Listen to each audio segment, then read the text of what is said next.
What is up, guys? Welcome back to Mad DIY. It's your boy Dave. Today we're going to be doing our second print on the Flash Forge Finder 3D printer. That's right. Finally got this baby out of the corner. Going to put it back to work. What I want to make is, long story short, I used to have this big Xbox clan. It used to be called Hitman. And this was back in the original Xbox days. And it grew really big. It grew really big really quick. And I've always been a fan of Hitman, all the Hitman games. And I figured, why not print a nice collectible there that I can add to our toy collection. Our kitchen dining room area is getting a little bit out of control because some of you know we're actually in the process of getting ready to move, and we're going to have this huge game room, and that of course reflects with our other channel, Mad Funko. So make sure you guys subscribe there. We give away tons of items. We actually really give away every week tons of cool items, Funkos, other collectibles. But I wanted to print this guy here. I thought this was super cool, as you see the details there, and I'm very familiar with getting it on the Monoprice Select Mini, so I figured the concept was still the same. I actually went to Thingiverse and I found this file here. I was like, this is a must-have. I got to do it. As you even look, he even has the barcode there on the back of his head. He's got his two guns with the silencer. He's ready to do some damage. So I got to get this guy on the 3D printer, see how he turns out. So I downloaded the STL file. By default, it opened in my Cura program. So I just saved it to a separate folder and I opened it with the Flash Print, which is the cool software that comes with the Flash Forge Finder. It also comes with this other software that I'm going to have to toy around with. Oh, it's called the Happy 3D. So with Happy 3D, I guess you can just take a design, draw it up. I'm an amateur here, so this is for folks that would like to see the capability from an amateur perspective. I'm not going to print out a real Lamborghini or anything like that, but this is a learning curve, a learning process, and for those that are just pretty much interested. But this program is super cool. You can draw anything up in there and just kind of build it, and that comes with the Flash Forge. Anyway, I got my STL file, I got it in there, and it looks like this guy is ready to go.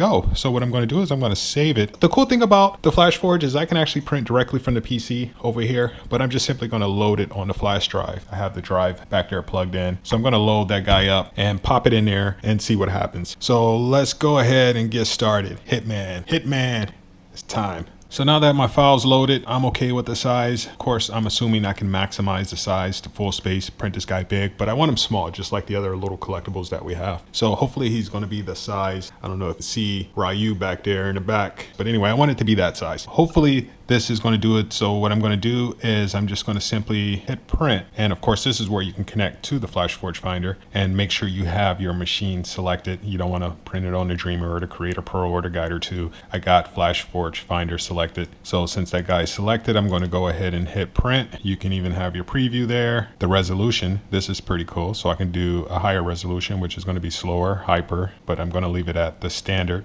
Let's just see what's under more options. Here you have your shells, your infill, speed, temperature. Pretty cool. So you can go ahead and configure it based off of that print, what's needed. So I'm going to leave it as the default for standard, and I'm going to go ahead and select OK. After that, here's my hitman.gx file. So what I'm going to do now is I'm simply going to save it to the USB stick that's in there. Now this is the basic setup. Of course, you have a lot of things in Chinese writing there, but where I'm going to put it is there's a folder called test files, and here's some of the test files that I did print. I'm just simply going to save it there for now. That'll just be my default print folder. So I'm going to save hitman.gx into the test file, and I'm going to go ahead and hit save. It is now loading onto the USB stick, and I'm just simply going to pop that stick out, plug it into the Flash Forge. Here's my instructions. Yeah, your boy's reading the manual, and get this guy to the printer. Super excited, ready to see how this guy's going to turn out. Oh, after you get everything on there, it kind of gives you a breakdown. So here's your preview of exactly how it's going to look. Also, it gives you a breakdown up here at the top. Estimate print time 3 hours and 21 minutes. That's really nice because when I dropped this file into the Cura program, out of curiosity, I wanted to see what the Monoprice was going to do, and it was almost 6 hours. So as you see, yeah, you pay more for this machine, but you get a quicker print and you get a way better quality. And lastly, the layers. You can go ahead and see exactly how this guy is going to print from start to finish. So of course, you're going to start off with your feet, and he's just slowly going to get up to this point. You're probably about an hour and a half right here, and voila. So let's go ahead and get this done. Pop the USB on the side there. Let's get some power. So beautiful. Create a joyful 3D life with you. Yes, sir. So I'm at my main screen there. I got build preheat tools. I'm talking like I know what I'm doing. I really don't, but I'm assuming I want to do a preheat first. So I'm going to start it. It did say it was going to go to 220 degrees Celsius. I'm going to go ahead and hit start, get my preheat on. I'm at 8%. We'll go ahead and let this climb before we hit that print button. That's lightning fast. Preheat is already done. We're at 100%. So we're going to go ahead and go back and we're getting ready to build this guy. So we're going to go ahead and hit build. We have to select or the USB drive or the computer. So we're going to go ahead and select here and we're going to find that folder that we put it in, which was the test files. So under test files, look at that. Hitman's right there. There he is. Go ahead and get this guy printed. Where is he at? We're going to go ahead and push Hitman there. It says 3 hours, 21 minutes. As you see, my filament is dripping down. That's wonderful because with the monoprice, you have to kind of probe it and get it cycling through. But this guy said, nope, I'm going to do it for you. So we're going to go ahead now and just hit build. Copy file waiting. So it's taking that file, loading it on here, and 3 hours, 21 minutes. Let's get started.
Okay guys, he is all set. He's ready to come out. Just got to be cleaned up a little bit. You see a couple of strands there, so we're gonna go ahead and get that cleaned up. I think this is based off of the print setting, so this was printed in standard, so instead of like high quality or things like that, I think it can reduce it quite a bit, but it looks really good. This guy's ready to come out, and I'm going to go ahead and break off those supports. One little issue that happened, I was breaking across this right here, the little string effect, and I messed up the damn silencer.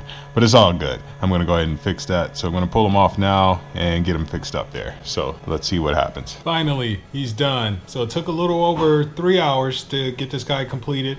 Check out the details there, from the silencers down to the tie flipping out there.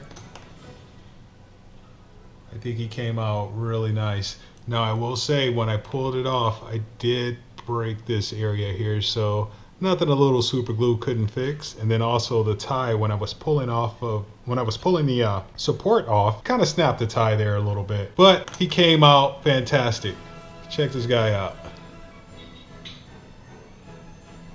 Even the barcode on the back of the head there. Now of course, that's where I was trying to be real gentle. I could have burned that off with the heat gun. I had the issue with that silencer falling off. That's why it's a little bit thicker there versus how it is over here. But you even got the hammers on the guns. This guy turned out fantastic. So let me know what you guys think in the comments there. Make sure to like, comment, subscribe. I got plenty more coming your way. Thank you guys so much for tuning in. It's your boy Dave, Mad DIY, signing out. Peace.